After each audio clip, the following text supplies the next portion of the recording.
কিন্তু হাসান মাহমুদ, ডক্টর হাসান মাহমুদ আগের যে তথ্যমন্ত্রী এবং পররাষ্ট্রমন্ত্রী, উনি জেনারেল ওয়াকারুজ্জামানের গেস্ট হিসাবে উনি সহায়তা নিয়েছেন এবং জেনারেল ওয়াকারুজ্জামানের সহায়তা উনি এখন দেশের বাইরে আছেন, ইউরোপে আছেন। কথা খুঁজে পেতেন না ওনার, যখন হাসিনার কাছে তার আগে গণভবনে ওয়াদা করে এসেছে এই হরতাল সফলের জন্য সে কিছু করবে না, এমন কিছু এক সে করেছে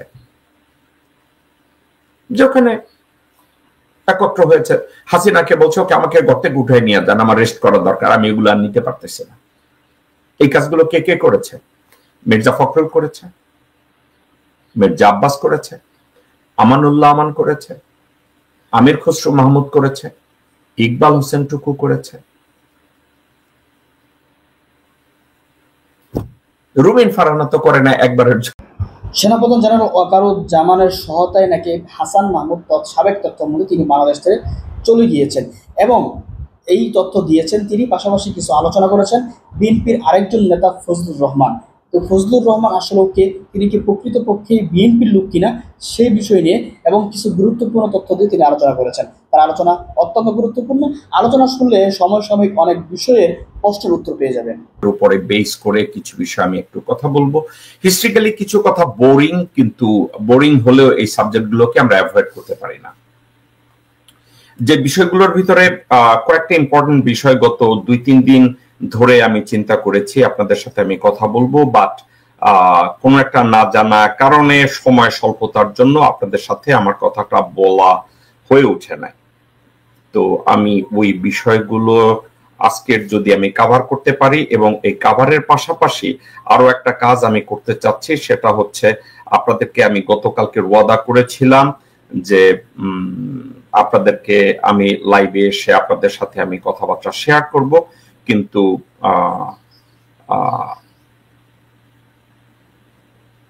সময় স্বল্পতার জন্য এগুলো হয় না। ওকে, আজকের যে বিষয়গুলো নিয়ে আমি কথা বলতে চাচ্ছি সেই কথাগুলো আমি একটু কথা বলি। বাংলাদেশের বিভিন্ন বিচার বিভাগের অ্যাটর্নি জেনারেল এবং বিচার ব্যবস্থা থেকে কয়েকটা বিষয় নিয়ে একটা কথা বেরিয়ে এসে, সাবেক মন্ত্রী হাসান মাহমুদের স্ত্রী 56টি ব্যাংক হিসাবে টোটাল 683 কোটি টাকা লেনদেন হয়েছে, কিন্তু হাসান মাহমুদ, ডক্টর হাসান মাহমুদ আগের যে তথ্যমন্ত্রী এবং পররাষ্ট্রমন্ত্রী, উনি জেনারেল ওয়াকারুজ্জামানের গেস্ট হিসাবে উনি সহায়তা নিয়েছেন এবং জেনারেল ওয়াকারুজ্জামানের সহায়তা উনি এখন দেশের বাইরে আছেন, ইউরোপে আছেন। তো এটা নিয়ে যদি আমরা একটু কথা বলতে পারি। ভারতে ওয়াকফ আইন পাস হয়েছে এবং ভারতের প্রেসিডেন্ট ওটায় স্বাক্ষর করেছে। এখন ওয়াকফ আইন নিয়ে বাংলাদেশে বেশ কিছু লোকজনরা দল এর প্রতিবাদ করেছে। এটা নিয়ে নতুন ছাত্রদের যে পার্টি, তাদের পার্টি এটা প্রতিবাদ করেছে। বিএনপি কতটা করেছে তেমন একটা আমার নজরে আসে নাই, এবং বিএনপি ভারত নিয়ে খুব একটা প্রতিবাদ কোনো কিছু নিয়ে করেছে এমন কোনো কিছু আমার খুব একটা নজরেও আসে নাই। তো এটা নিয়ে আমি একটু কথা বলতে পারি। আর একটা কথা আমি বলতে পারি যে বাংলাদেশের কতগুলো ছিটমহল আছে ভারতের অভ্যন্তরে, ওখানে আমাদের যে বাংলাদেশি ভাই ও বোনেরা আছে যারা বাংলাদেশি নাগরিক, তারা বিএসএফ এর বাধার মুখে ইন্টারনেট পাচ্ছে না। এখন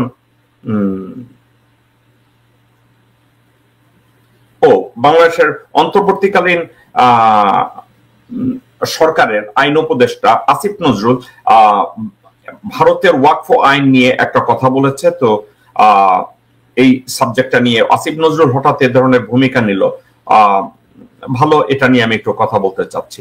চরমনায়ের পীর ওয়াকফ নিয়ে কথা বলেছে এবং চরমনায়ের পীর বেশ কয়েকটা মন্তব্য করেছে, আমি ওনার উপরে কথা বলবো। আমি চরমনায়ের পীর ফাইজুল করিম তার কথা বলছি, এবং পাশাপাশি মির্জা ফখরুল ইসলাম আলমগীর বেশ কিছু কথাবার্তা বলেছেন, সব বিরোধী কথাবার্তা, এবং ওনার দলের লোকজনরা এই সব বিরোধী কথাবার্তাগুলোর আবার উল্টাপাল্টা আলাপ আলোচনা করেছে।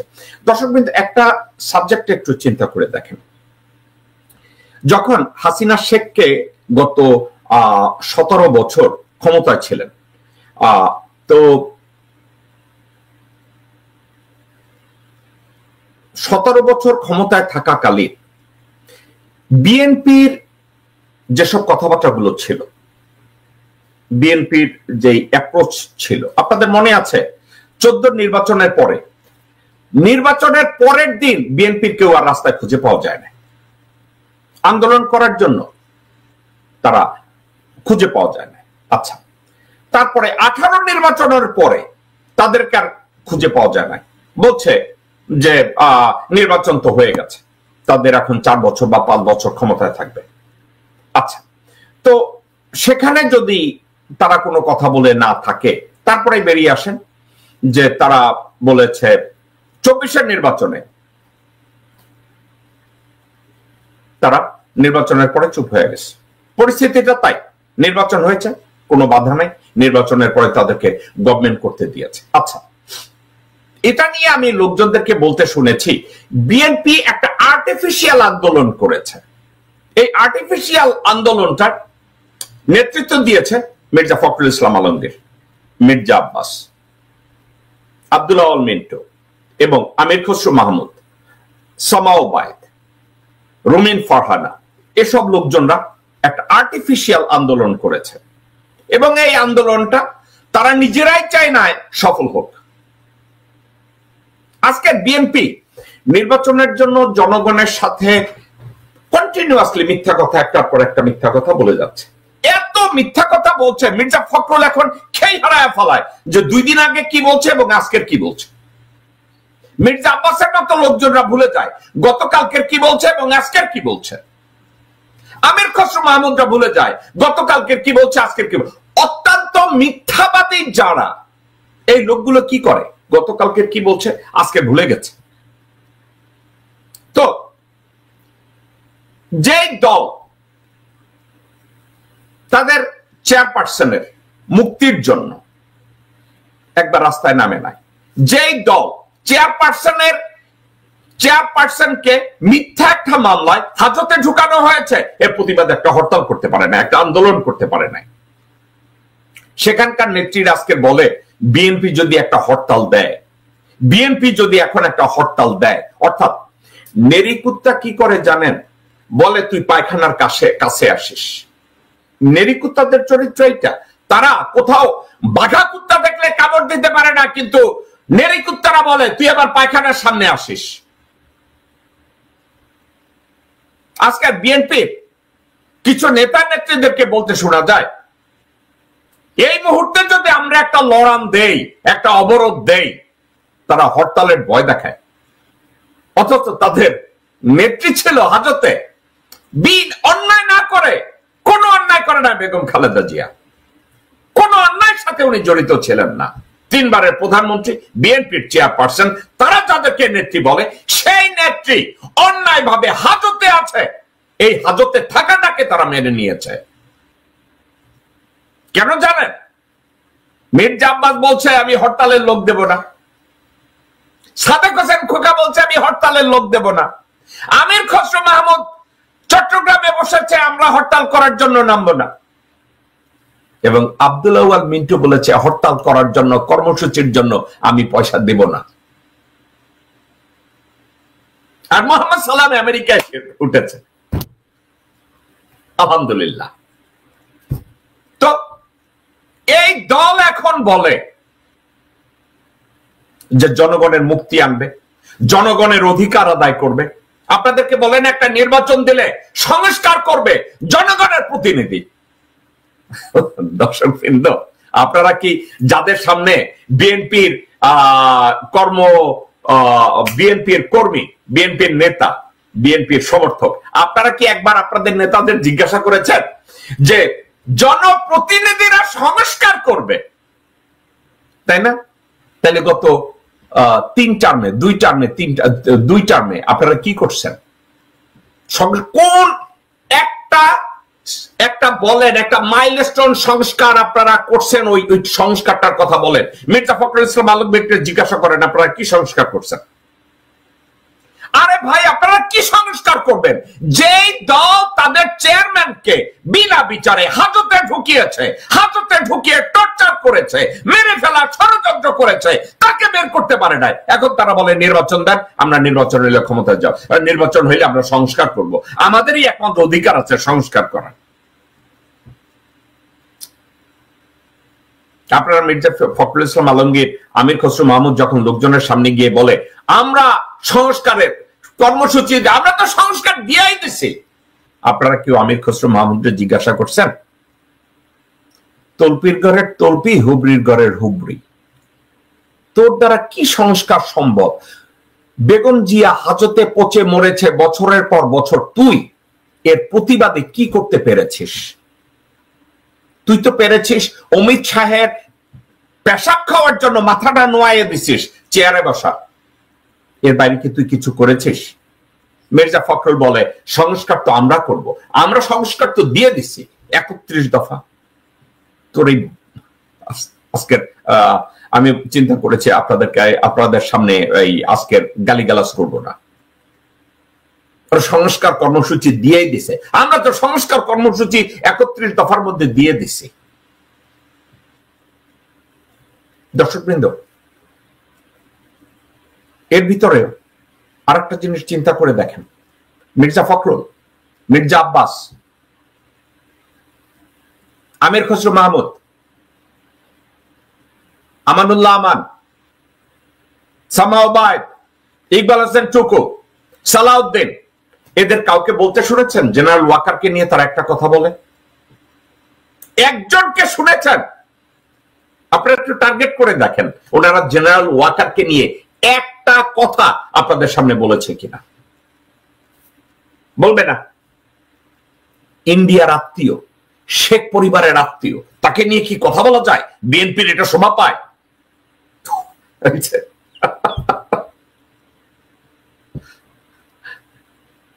রাজ্জাক চাচার পোলা আব্বাস শাহ কইছে না, কুকুরের কাজ কুকুরে করেছে। এখন এই বলে কি ওটারে কি বলে, জেনারেল ওয়াকার আয়না ঘরে লোকজন নিয়ে পিটাইছে, আয়না ঘর বানাই লোকজন রে পঙ্গু বানায় দিছে, জেনারেল আজমিরে তার জীবনটারে শেষ করে দিছে, কত লোকরে মাইরা ফেলাইছে। এখন ওনার সম্পর্কে কি কথা বলা যায়? ওই কামড় তো ওনার পায়ে লাগে নাই, কারণ ওনারে তো আব্বাসের তো চারপাশে। আমি এই দিকে যাইতে চাই না। আবার কেউ কেউ বলে ফেলেছে ওনার আব্বা নাকি মতিঝিল হাই স্কুলের দপ্তরি কি ছিল, আবার হঠাৎ এমপি হওয়ার 4 বছরের ভিতরে ব্যাংকের মালিক হয়ে গেছে কেমনে। উনি যখন এই সুল্লক দেয়, এদের কাউকে দেখবেন না জেনারেল ওয়াকারের নিয়ে কথা বলে। কারণ কি জানেন? তার কাছে তার বস্তুটা খুব মোটা, ওখানে বিএনপি আর দিতে চায় না। তাইলে ওনারা যদি ঠ্যাঙ্গাইয়া ঢাকা ব্যাংকের মালিকানা অন্যদিকে নিয়ে যায়, তারা সবাই ডক্টর মোহাম্মদ ইউনূসের এই ভদ্রলোককে পাইছে। ইউনূসের সম্পর্কে একটু গালি দিতে পারে, কুকুরুতু দিতে পারে, ঘেউ দিতে পারে, কিন্তু জেনারেল ওয়াকার সম্পর্কে কেউ কিছু বলতে পারে না। একটা বারের জন্য কোন লোককে বলতে শুনি নাই।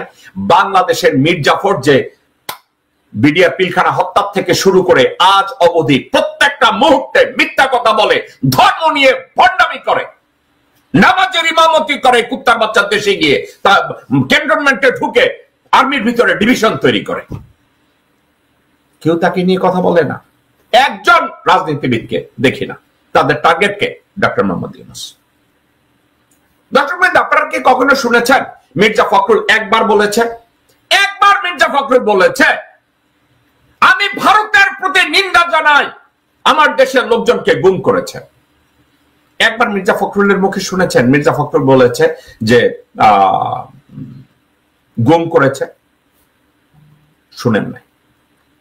মির্জা ফখরুল সালাউদ্দিনের পাশে দাঁড়ায় বক্তৃতা দেয়, কিন্তু একবারও বলতে শুনেছেন সালাউদ্দিন বলছে আমার গুম করে নিয়ে গেছে ইন্ডিয়া? একবারও বলছে? আমি শুনি নাই। সালাউদ্দিন বলতেছে না, কারণ আসলে তো তাকে গুম করে নিয়ে 7 বছরের ট্রেনিং করাইয়া দিচ্ছে। যে ট্রেনিং এর জন্য সে যোগ্যতা অর্জন করছে এখন বিএনপির পরবর্তী মহাসচিব হওয়ার। দর্শকবৃন্দ, কথাটা ভুলে যান না, আমি যোগ করছি না। আপনারা মির্জা ফখরুল ইসলাম আলমগীরকে কখনো শুনেছেন যে আল্লামা দেলোয়ার হোসেন সাইদির সাক্ষী তাকে ভারতে কিডন্যাপ করে নিয়ে গেছে? ভারতে, বাংলাদেশ থেকে কিডন্যাপ করে সব ভারতে পাওয়া যায়। ভারত যত জুলুম করেছে, বাংলাদেশের থেকে যত সম্পদ স্বাধীনতার সময় চুরি করেছে, ডাকাতি করেছে, রাজধানী করেছে, বাংলাদেশের বুদ্ধিজীবীদেরকে হত্যা করেছে, বাংলাদেশে হত্যা চালিয়েছে, 57 জন অফিসারকে খুন করেছে। একবার শুনেছেন মির্জা ফখরুল এটার উপরে কোনো কথা বলেছে? আমি শুনি নাই। মির্জা ফখরুল এগুলো নিয়ে কথা বলবে না, কিন্তু মির্জা ফখরুল কয়েকদিন আগে কি নিয়ে কথা বলছে একটু শুনতে চান? শুনেন। পাকিস্তান সেনাবাহিনী সেই হত্যাযজ্ঞ করেছিল, তার জন্য আজ পর্যন্ত কিন্তু ক্ষমা চায় নাই। গণহত্যা করেছিল, লক্ষ লক্ষ মানুষকে হত্যা করেছিল, তার জন্য পাকিস্তান এখন পর্যন্ত কিন্তু বাংলাদেশের কাছে ক্ষমা প্রার্থনা করে নাই। বন্ধুগণের কথাগুলো কেন বলছি?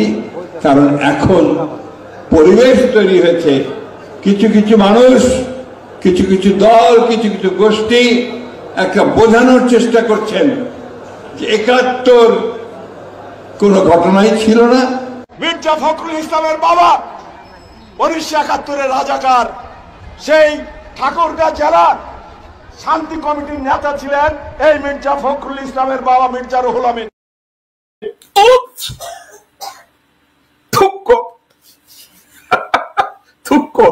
ভাই ভুল হয়ে গেছে। মির্জা ফখরুলের আব্বা কে আছিল? আমি এটা নিয়ে আজকের আমি ওই ক্যানটা আমি খুলতে চাই না রে ভাই, আপনি হঠাৎ করে বলে ফেলছেন। মির্জা ফখরুল আজকের আপনাদেরকে বলছে যে পাকিস্তান আজও ক্ষমা চায় না। আচ্ছা, মির্জা ফখরুল কি একবারও কখন আপনারা বলতে শুনেছেন ওয়াকফ আইন নিয়ে মির্জা ফখরুল বলছে, এটা নিয়ে কোনো কথা বলছে? আপনারা শুনছেন কেউ যে কাশ্মীরের হত্যাযজ্ঞ নিয়ে তারা কথা বলছে? বা ভারতে প্রত্যেকদিন মসজিদ ভাঙতেছে, এটা নিয়ে মির্জা ফখরুল কোনোদিন কথা বলছে? গেল এটা, এখন তারা বলবে এটা ভারতের ব্যাপার, আমাদের না। রিয়েলি গত 26 বছর, 30 বছর, 40 বছর ভারত বাংলাদেশে এসে সরকার গঠন কইরা দিয়া যায়, বিরোধী দল নির্বাচন কইরা দিয়া যায়, গুম কইরা বাংলাদেশ থেকে ভারতে নিয়ে যায়।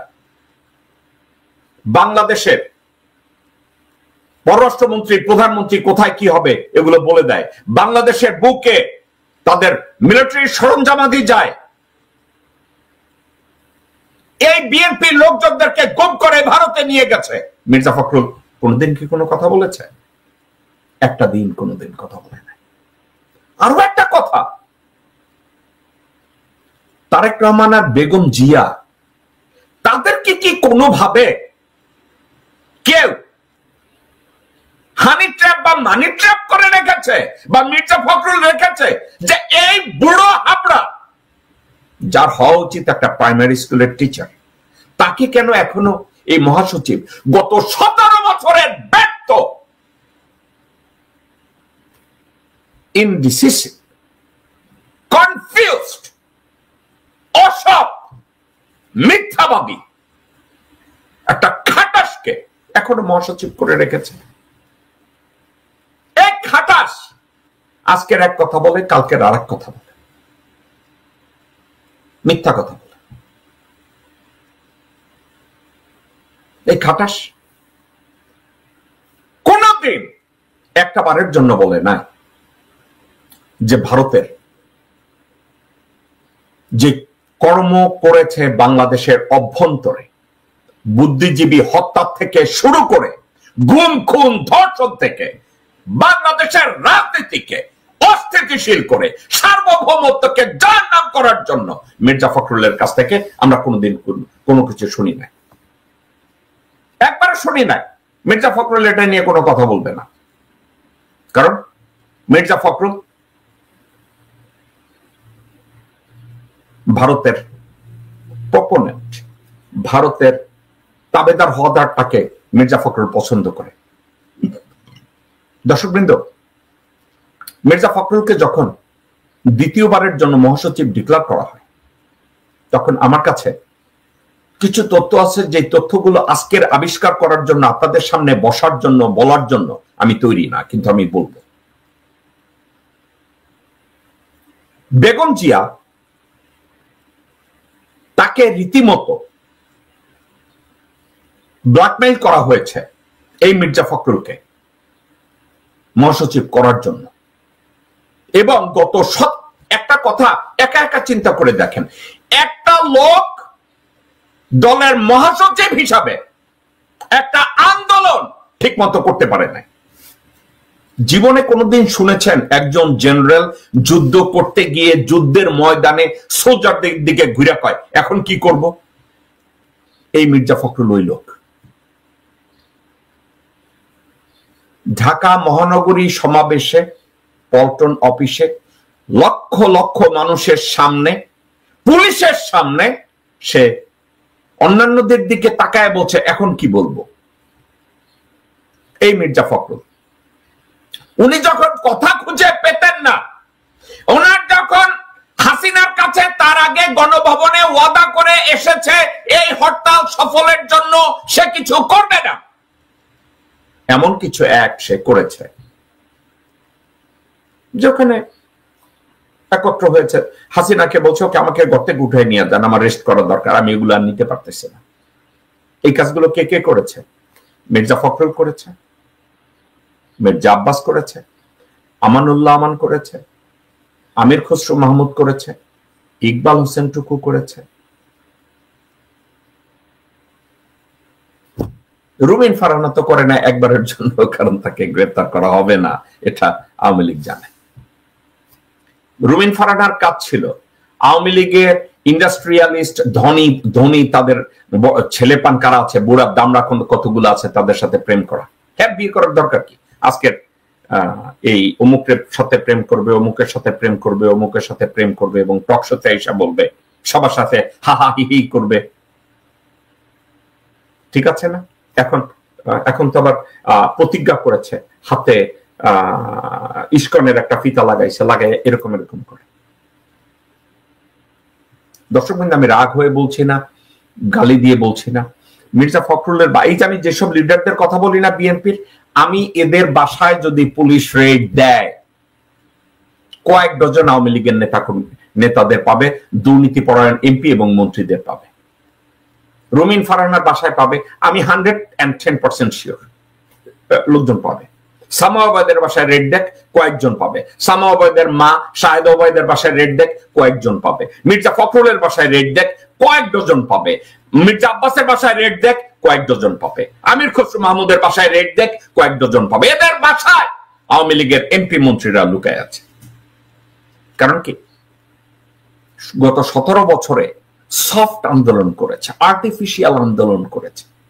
এখন একজন আছে না ফজলু মাথাভাঙ্গা, কথায় কথা বলে না, এই ফজলু মাথাভাঙ্গা মাঝে মাঝে আপনাদেরকে বলে, দেখেন এই বুড়ো হাবড়া কি বলে, আমরা তো ভারতীয়, ভারত আমাদেরকে সাহায্য করছে, কথাটা সত্য না মিথ্যা? মুক্তিযুদ্ধ, বুঝেছেন? আমরা তো ভারতীয়। আবার শোনেন, আমরা তো ভারতীয়। তারেক রহমান, বেগম জিয়া, আপনারা কি এটা শুনতে পাচ্ছেন? আমরা তো ভারতীয়। আমাদের আর আন্দোলন করার দরকার কি? আমাদের আর দেশ গড়ার দরকার কি? আমাদের আর কোনো কিছু করার দরকার কি? বিএনপি যদি এই কথা বলে, আমরা তো ভারতীয়। বাহ, আমরা তো ভারতীয়। আর একবার বলেন, আমরা তো ভারতীয়। আমাদের আর আমাদের আন্দোলন করার কি আর কোনো দরকার আছে? আর একবার শুনবেন, আমরা তো ভারতীয়। এবং এই কথাটা কত উজাড় ভাবে মন, আমরা তো ভারতীয়।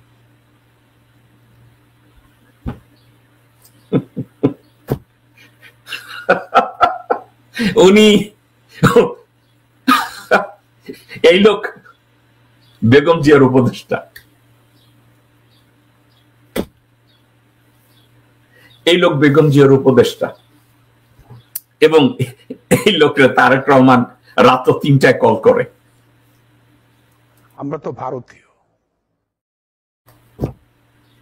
তারেক রহমান সাহেব ওনাকে রাত 3টায় আপনি কল করেন কিসের জন্য? এটা শোনার জন্য? আমরা তো ভারতীয়।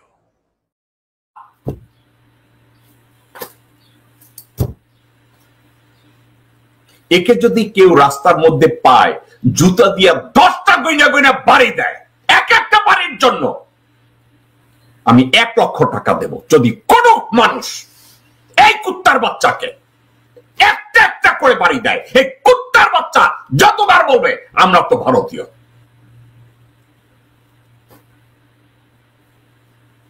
তারেক রহমান সাহেব, আপনার পার্টিকে ডুবানোর জন্য কি আর কারো দরকার আছে? আমরা তো ভারতীয়। এই লোক বেগম জিয়ার উপদেষ্টা নাকি আপনার উপদেষ্টা? আপনি তো আবার এই ধরনের লোকজন নিয়েই বিছানায় ঘুমাইতে পছন্দ করেন, চা খাইতে পছন্দ করেন। ঠিক আছে, এই লোক এখন এই লোকের আর কারো প্রতি কোনো দ্বন্দ্ব নাই। সে টুপি পরা আমার কোন মুসলমান ভাইরে দেখলে ওনার খালি জঙ্গি মনে হয়। দেখেন সে আবার কি বলছে। আমরা তো ভারতীয়। 21শে ফেব্রুয়ারি মেলাটারে বানায় ফেললো, এটা একটা ইস্তেমার মাঠ, জঙ্গিদের একটা কারখানা। ইস্তেমার মাঠ, জঙ্গিদের একটা কারখানা।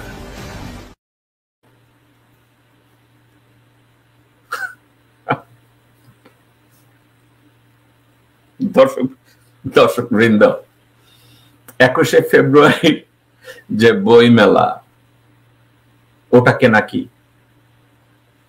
কি বানাইছে আবার একটু শুনেন।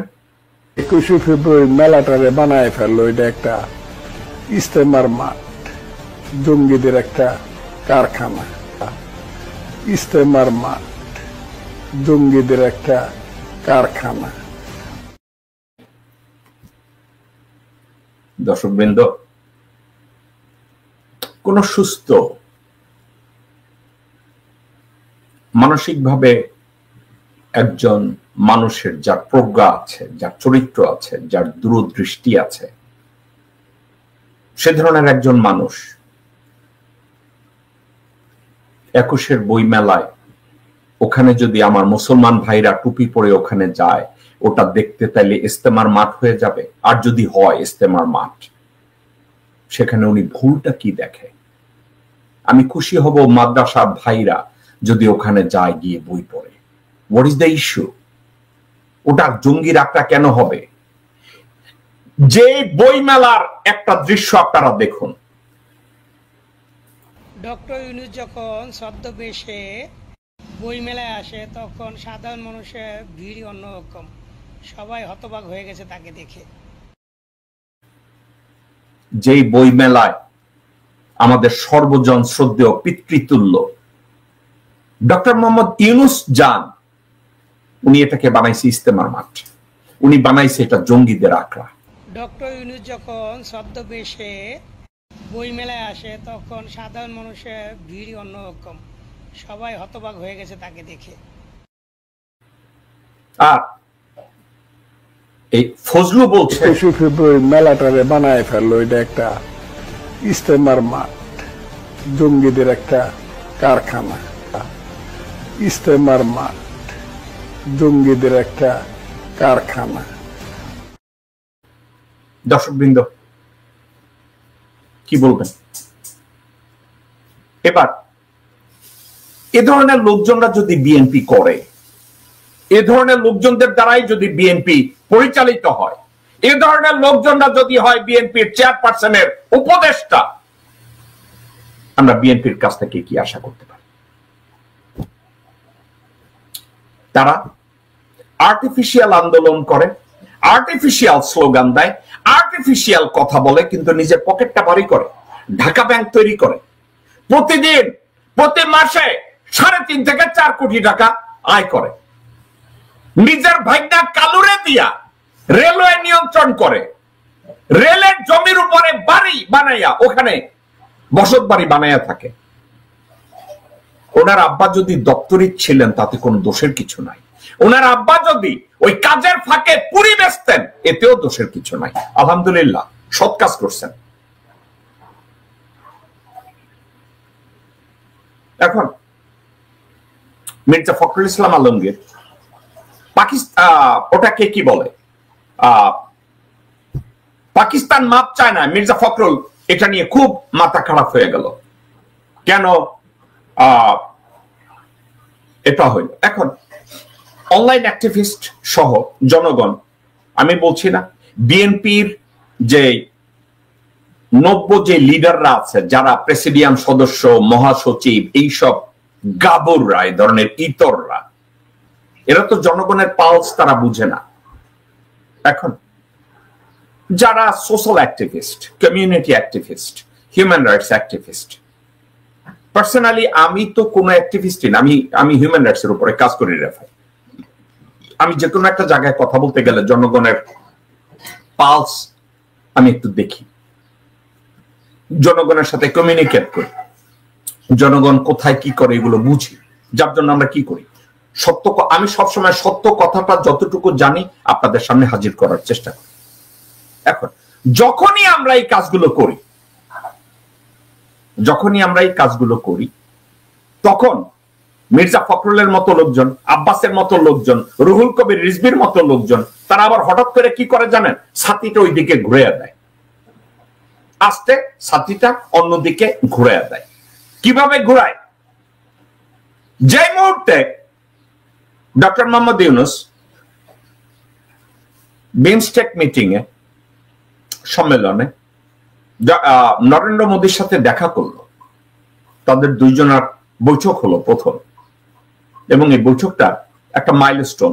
এই বৈঠকের অর্জন নিয়ে আমি কথা বলবো না একটা কারণের জন্য, এখানে মতামত যতটুকু আদান প্রদান করা হয়েছে আমি ওটা থেকে কোনো অর্জন আশা করি না, কিন্তু সোশ্যাল একটা অর্জন হয়েছে যে বৈরিতা আছে কি না আছে, একটা রাষ্ট্রের পলিসি কি হবে না হবে এটা রাষ্ট্র ডিফাইন করবে। বাংলাদেশ তাদের ওয়েলফেয়ার নিয়ে চিন্তা করবে, ভারত তাদের ওয়েলফেয়ার নিয়ে চিন্তা করবে, কিন্তু কারো মুখ দেখাদেখি হবে না, এটা ঠিক না। তো এই ক্ষেত্রে ডক্টর মোহাম্মদ ইউনূস এবং নরেন্দ্র মোদী একত্রে দেখা করেছে। দেখা করার পরে মির্জা ফখরুল আপ্লুত হয়ে গেছে, আপ্লুত হয়ে তার মুখের দিকে তাকায় দেখেন। এবং ডক্টর ইউনূস এবং ভারতের প্রধানমন্ত্রী আপনার মোদী সাহেবের বৈঠকটা, এটা আমাদের সামনে একটা আশার একটা আলো তৈরি করছে যে ভারত এবং বাংলাদেশের সম্পর্কের মধ্যে যে একটা বিটারনেস তৈরি হয়েছিল, সেই বিটারনেসটা তৈরি যেন আর বেশি না সামনে যায়, অথবা এটা আপনার যেন কমে আসে, সেখানকার কিছু নতুন সম্ভাবনা সৃষ্টি হয়েছে। এবং আমি যতদূর দেখেছি তাতে করে আমার মনে হয়েছে যে এ ব্যাপারে দুজনেই যথেষ্ট আন্তরিক, এবং এটা নিঃসন্দেহে বাংলাদেশের মানুষকে এবং ভারতের মানুষকে, দুই দেশের মানুষকেই এটা উপকার করবে। উনি খুব আশাবাদী। এখন আপনারা বলবেন ভাই এটাকে, এখানে ক্রিটিসিজমের কি দেখলেন? একটা জিনিস দেখছি, এই মুহূর্তে ভারতের সাথে বিএনপি, বিজেপির সাথে বিএনপি, তাদের চুক্তিটা হলো বিএনপি কে দিয়ে গভর্নমেন্ট ফর্ম করাবে। কারণ ইন্ডিয়া একটা জনপ্রিয় একটা দলকে তারা ব্যবহার করে, জনপ্রিয় কিছু নেতাকে তারা ব্যবহার করে, জনপ্রিয় কিছু ব্যক্তিকে তারা প্রমোট করে পিছন থেকে। যখন জনপ্রিয়তা শীর্ষে পৌঁছে তখন ভারত তাদেরকে ব্যবহার করে। এখন বিএনপি কে ওয়াকারের মাধ্যমে সরাসরি বলা হয়েছে যে আপনারাই এখন সরকার গঠন করবেন, আপনাকেই চাকরানি বানানো হবে। আমি চাকরানি বলে ফেলেছি, আজকে তো গালি দেব না চিন্তা করেছি। চাকরানি, ভারতের চাকরানি ছিল না হাসিনা শেখ, এখন তারা 90 চাকর বা চাকরানি বানাতে চাচ্ছে বিএনপি কে। তো ডক্টর মোহাম্মদ ইউনূস যদি ফখরুলের সাথে, মোদির সাথে কথা বলে, মোদি একটু কানে কানে বইলে দিবে না যে সরকার গঠনে বাংলাদেশের সরকার গঠনে তো ইন্ডিয়া পয়লা দেবে রে ভাই, এই কথাটা বুঝেন না কেন? ফখরুল খুশি হয়ে গেছে, ফখরুল খুব খুশি, আমি খুব আশাবাদী একটা বিটারনেস তৈরি হয়েছিল। না, কোনো বিটারনেস তৈরি হয় নাই। গত 20-30 বছর ধরে ভারত আমাদেরকে ধর্ষণ করতে করতে আমাদেরকে অসুস্থ বানাইয়া ছাইরা দিছে, আমাদের দেশের রাজনীতিক অসুস্থ বানাইছে, আমার দেশের অর্থনীতিক অসুস্থ বানাইছে, আমার দেশের মানুষকে অসুস্থ বানাইছে, আমার দেশের মানুষকে গুম করেছে, খুন করেছে, হত্যা করেছে, ধর্ষণ করেছে। এখানে বিটারনেস না, they just become our solid enemy. তো তার সাথে ডক্টর মোহাম্মদ ইউনূস দেখা করেছে, এই জন্য তার খুব খুশি, সে খুব খুশি যে দেখা করেছে, খুব আবেগ আপ্লুত ভাবে সে বলেছে সে খুব আশাবাদী। এখন এদিকে এই কথা তো, যেই মুহূর্তে দেখেছে ভারত তাদের সাথে এখন একটু ওই স্বামী স্ত্রীর সম্পর্ক তো আর হইতে পারবে না, এখন শালী দুলাভাই, স্বামী স্ত্রী না হইয়া বিএনপি শালী দুলাভাই যখন ওই পর্যায়ে গেছে, তখন চিন্তা করলো শালী হইয়া থাকে লাভ কি, যদি বউ যায় তাইলে এখন বিএনপি ভালো, তাইলে এখন আওয়ামী লীগ ভালো না, তাইলে এখন আওয়ামী লীগ ভালো না, আওয়ামী লীগের বাস দাও, আওয়ামী লীগ সম্পর্কে এখন কথা কো। খালি কি মির্জা ফখরুল একা? সবাই শোনেন, কোন ভদ্রলোক আওয়ামী লীগ করে না, কোন সভ্য লোক আওয়ামী লীগ করে না, কোন ভালো লোক আওয়ামী লীগ করে না, সমস্ত শয়তান লোকেরা আওয়ামী লীগ করে। যারা জনগণ থেকে সরে যায়, যারা গণতন্ত্রকে হত্যা করেছে, যারা মানুষকে হত্যা করেছে, গণতান্ত্রিক স্বাধীনতা মানুষদেরকে যারা স্বাধীনতায় বিক্রি করে দিয়েছে, তারা অবশ্যই জনগণ থেকে বিচ্ছিন্ন হয়ে গেছে। সঙ্গত কারণেই আজকে তারা সেখানে অনুপস্থিত। অবশ্যই অনিবার্য পরিণতি। এত অত্যাচার করেছে মানুষকে, এত নিষ্ঠুরতা দেখিয়েছে, এত রক্ত ঝরিয়ে নিজের দেশের লোকদেরকে। এদেশে আল্লাহর আইনের কথা বললি ধর্ম ব্যবসায়ী বলে, যারাই কথা বলে।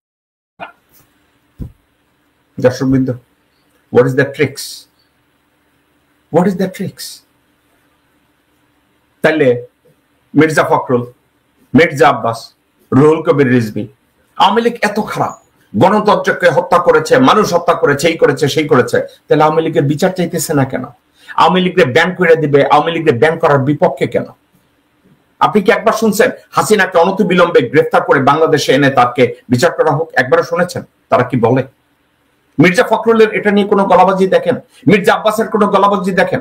মির্জা আব্বাস আমার যদি একটু গালি দেয় তাহলে মির্জা আব্বাস একটু শান্তি পায়। মির্জা আব্বাসের কতগুলো জন্ম দেওয়া কতগুলো জারস বাইরে ছেড়ে দিয়েছে, তাদেরকে বলছে দাও যে কবে একটু গালি দাও। আলহামদুলিল্লাহ, আমার যখন গালি দেয় আমি বলি ও মাই গড, দ্যাটস ইট। সে বলছে বিদেশে যে লেখাপড়া করে আসছে সে নাকি আরো ভালো কিছু গালি টালি জানে। আমি তো অপেক্ষা করতেছিলাম মির্জা আব্বাসের কাছ থেকে যদি আমি কিছু গালির শব্দ কালেক্ট করি, ওই গালিটা আবার তারই আমি ঘুরাইয়া দিতাম, কিন্তু কই, শিখলাম না তো কিছু। আমি তো দেখলাম ওইখানে বসে বসে কুতে। তো আজকে মির্জা ফখরুল, মির্জা আব্বাস, রুহুল কবির রিজভী, আওয়ামী লীগ খুব খারাপ, আওয়ামী লীগ এইটা করলো কেন, ওইটা করলো কেন, কিন্তু আওয়ামী লীগের কোনো বিচার চায় না। আওয়ামী লীগের যে ব্যান করবে বাংলাদেশে ওটাও তারা চায় না। এরা কি, এরা কি মানুষ? সকালবেলা এক কথা বলে, বিকাল দুপুর বেলা এক কথা বলে, সন্ধ্যাবেলা আর এক কথা বলে। আপনারা কি বুঝেছেন ডক্টর ইউনূস কত কষ্টে বলেছে যে আপনারা এরপরে কাগজ সাইন করে যাইবেন? কারণ আমারে বলেন একটা, এখান থেকে দরজার সামনে বাইরে বলেন আর একটা, আর জনগণের কাছে যেয়ে বলেন আর একটা। আপনারা বুঝতে পারছেন এদের কথার কোন উত্তর দক্ষিণ আছে? আমি তো কিছু খুঁজে পাইলাম না, আমি কোথাও কোনো কিছু খুঁজে পাইলাম না তাদের এই কথায়।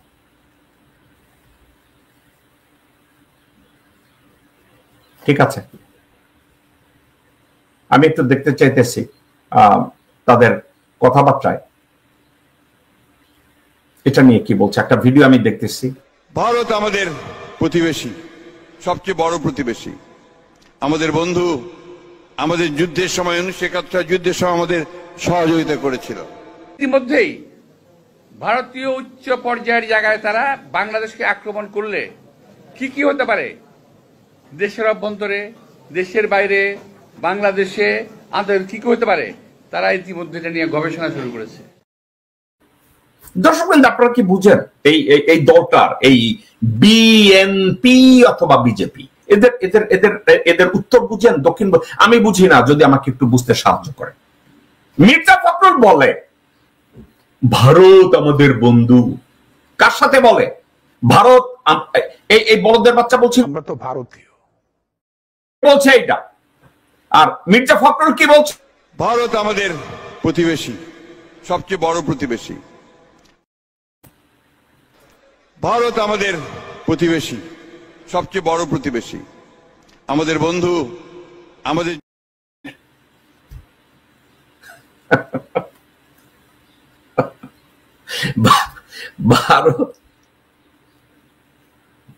ভারত আমাদের বন্ধু। ওর বাবা আমি শুনছি বিহারের জন্মাইছে।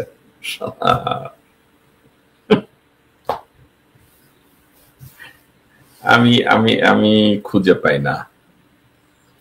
বাংলাদেশ জাতীয়তাবাদী দল যদি এদের দ্বারা পরিচালিত হয়, এরা যদি হয় মহাসচিব, এবং এই মির্জা ফখরুলের এই কথার সাথে সাথে মির্জা আব্বাস বলে যে ভারতের সেনাবাহিনী প্ল্যান করে রাখছে বাংলাদেশের স্ট্রাইক এইখানে করলে কি হবে, ওইখানে করলে কি হবে, ইকোনমি এইখানে ডিস্ট্রয় করলে কি হবে।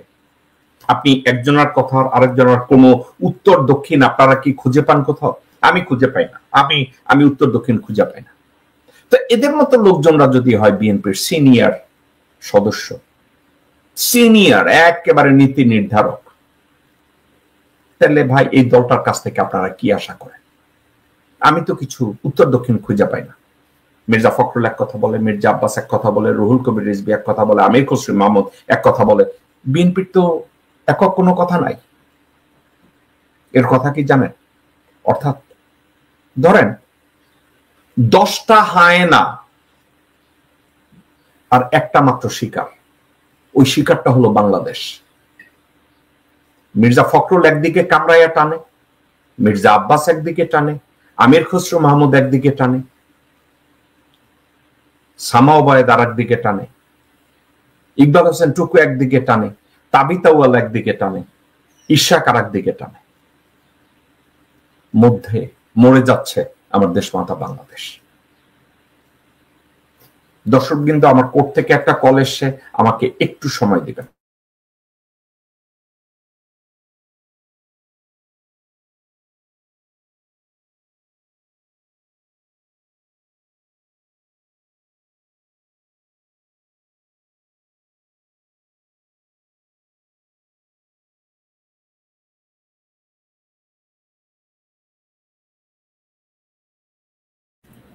দর্শকবৃন্দ আমি অত্যন্ত দুঃখিত।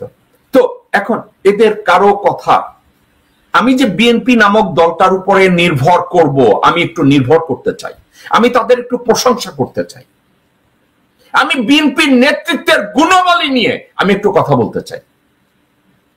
আপনারা কি আমাকে একটু সাহায্য করবেন? এমন কোন নেতা যাকে নিয়ে আমি একটু প্রশংসা করতে পারি?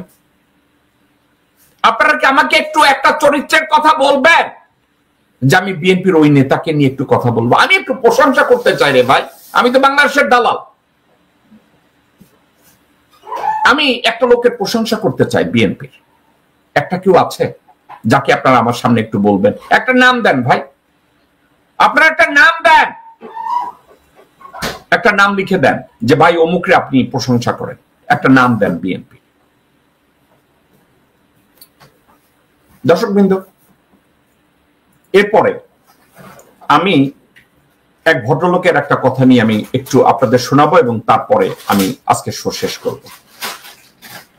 সংস্কার হওয়ার আগ পর্যন্ত যদি নির্বাচন দেন, সেই নির্বাচন ব্যর্থ হবে। আবার আপনারা প্রশ্নবিদ্ধ হবেন। আজকে কিছু দল তড়িঘড়ি করে নির্বাচন চাচ্ছে।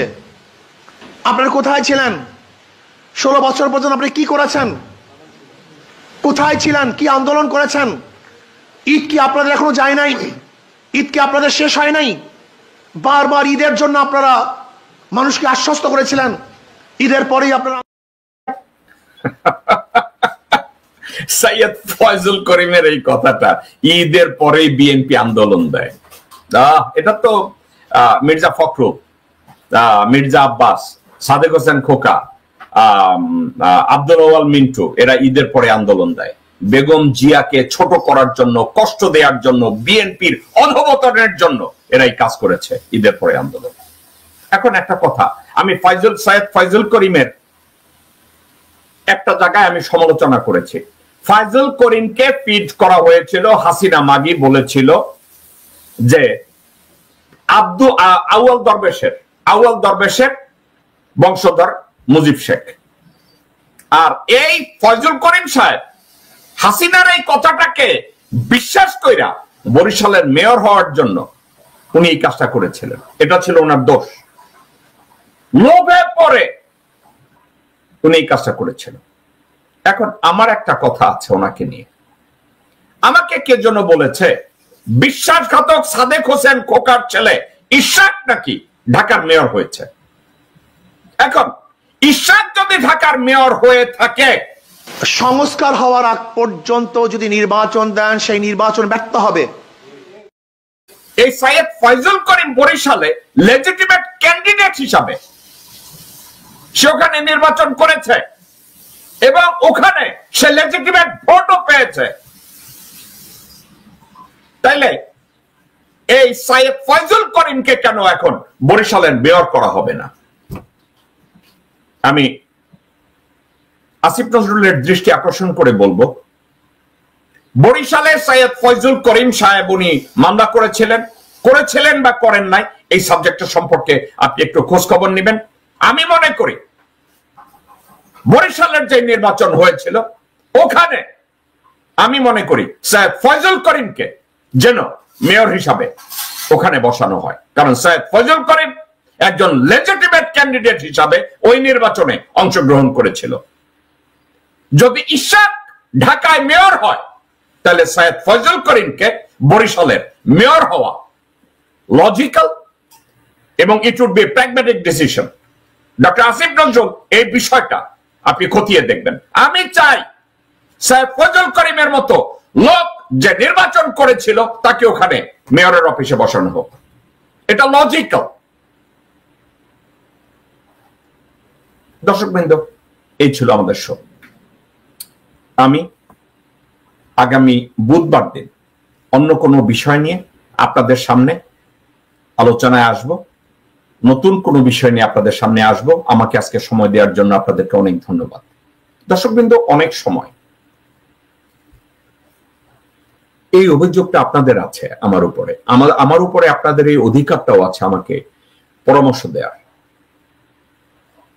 আমাকে ভর্ৎসনা করার অধিকার আপনাদের আছে, কারণ আপনারা আমার কথাবার্তা শুনেন। একটা কথা আপনাদেরকে আমি বলি, স্কুলে আমাদেরকে টিচাররা পিটাতেন। এখন আমাদের টিচাররা সিনিক ছিলেন না, উন্মাসিক ছিলেন না। আমাদের দেশের মানুষ যারা অসৎ, আমাদের দেশের মানুষ যারা মানসিকভাবে বিকলাঙ্গ, নীতিহীন, পথভ্রষ্ট, তাদেরকে আপনি কোরআনের বাণী শোনাতে যাবেন, ওই ফজলুর রহমানের মতো বলবে যে এটা তো জঙ্গি বানায় ফেলাইছে, ইস্তেমা বানায় ফেলাইছে। দর্শকবৃন্দ, দুইটা অপশন আছে। বলবো যে ঠিক আছে, ফজলুর রহমান যা বলে এটা শুনতেই থাকি আর এসে বলতেই থাকো, কিন্তু তাকে যদি ঝাড়া দিয়ে বলেন এই শুয়োরের বাচ্চা, দেখবেন ও জ্ঞানটা ব্যাক করবে। এখন আমি বলি না সবাই আপনারা গালি দেন বা আমি গালি দেই, এটা শোভনীয় না। এতগুলো মানুষ আপনারা আমার কথা শুনছেন, হাজারের উপরের মানুষ আপনারা আমার কথা শুনছেন, আমি গালি দেব, এটা লজ্জার ব্যাপার। নিজেকে অনেক সময় ছোট মনে হয়। আপনারা ওখানে আন্দোলন করছেন, দেশটাকে ভালো করার জন্য প্রতিদিন কষ্ট করছেন, ছাত্ররা আন্দোলন করছে, অভিভাবকরা আন্দোলন করছে, আপনারা মার খাচ্ছেন, আপনারা রাস্তায় জীবন দিচ্ছেন, আমার মা বোনরা ধর্ষিত হচ্ছে, আমার মা বাংলাদেশ হারিয়ে যাচ্ছে। সবারই যার যার অবস্থান থেকে আমাদের সবারই কিছু না কিছু করা উচিত। আমি আপনাদের কারো কাছে আমি এটা বলছি না যে আমি গালি দিচ্ছি আমাকে মাফ করে দেন। আমি লজ্জিত যে আমাকে গালি দিতে হয়, কারণ এর বিকল্প আমি অনেক সময় খুঁজে পাই না, অ্যাটেনশন এদের আসে না। আমি বলতে পারি এক সময় okay I give up on them, না, আমি আমার বাংলা, আমার মা, মাতৃভূমি বাংলাদেশকে আমি কখনো গিভ আপ করবো না। ওটা আমার মা। বাংলাদেশে শুয়ে আছে আমার মৃত মা। বাংলাদেশে চিরনিদ্রায় শায়িত আমার বাবা, আমার দাদা, আমার 14 গোষ্ঠী। ওই দেশটা আমার, ওই দেশটা আপনার, ওই দেশটা সবার। ওটাকে আমাদেরকে প্রোটেক্ট করতে হবে। দর্শকবৃন্দ, সবাই ভালো থাকুন। দর্শক আলোচনাগুলো শুনেছেন, শুনে বুঝতে পেরেছেন যে হাসান মাহমুদকে সেনাবাহিনী পাঠিয়ে সেনাপ্রধান, বিশেষ করে সেনাপ্রধান উল্লেখ করেছেন, এবং 626 জন তাদেরকেও সেনাপ্রধান তারা দেশ থেকে সহায়তা করেছেন। এগুলো তো সত্য। সেনাপ্রধানই তো নিজে বলেছিল যে 626 জন তাদের তত্ত্বাবধান রয়েছে। তাই দর্শক, আমরা আসলে এই যে সেনাবাহিনীর সমালোচনা হচ্ছে, এরা কিন্তু সকলের সেনাবাহিনীর বিরুদ্ধে না, বরং তারা নির্দিষ্ট সেনাপ্রধানের সমালোচনা করে। তো এর কারণে অনেকে মনে করে যে তারা সেনাবাহিনীর বিরুদ্ধে। সেনাবাহিনীর বিরুদ্ধে তো কেউ যেতে পারবে না। সেনাবাহিনীর হাজার হাজার সৈনিক আছে, তারা দেশপ্রেমিক, কিন্তু তারা দেশপ্রেমিক হলেও তাদের যে মন্তব্য, তাদের যে মত, তাদের যে ইচ্ছা, সেটা তারা প্রতিফলন করতে পারে না। যে সমস্ত ভারতপন্থী মেজর হবে তাদের কারণে।